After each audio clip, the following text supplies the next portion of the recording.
तत्कालीन गृहमन्त्री सुदन गुरुङमाथि छानबिन गर्न बनेको समितिले प्रतिवेदन सार्वजनिक गर्ने भएको छ। समितिले गत मंगलबार र बुधबार गरी 2 दिन गुरुङसँग बयान लिएको थियो। समितिले आवश्यक परे फेरि बोलाई बयान लिने बताएको छ।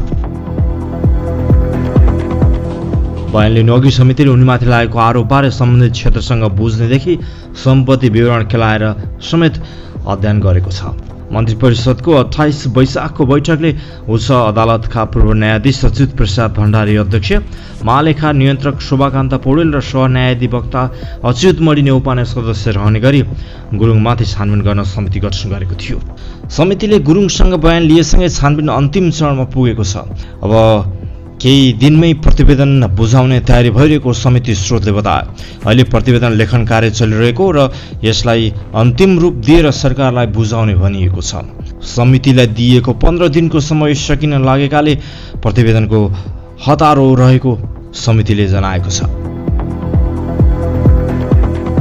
सम्पत्ति शुद्धिकरणको कसुरमा व्यवसायी दीपक भट्ट 19 सहितमा काठमाडौँमा पक्राउ परेपछि उनीसँग व्यवसायी साझेदार देखिएपछि गुरुङ विवादमा तानिएका थिए। सम्पत्ति विवरण सार्वजनिक गर्दा शेयर लुकाएको, विवादास्पद व्यापारीको कम्पनीमा शेयर देखिएको जस्ता विषय सार्वजनिक भएपछि 9 वैशाखमा गुरुङले प्रधानमन्त्री समक्ष राजीनामा बुझाएका थिए।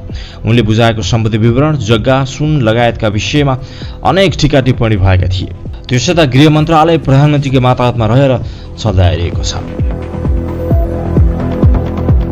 छानबिन समितिले निर्दोष ठहराए गुरुङ पुनः गृहमन्त्री बन्न सक्ने चर्चा समेत उत्तिकै छ। तपाईँ यस विषयमा के भन्न चाहनुहुन्छ?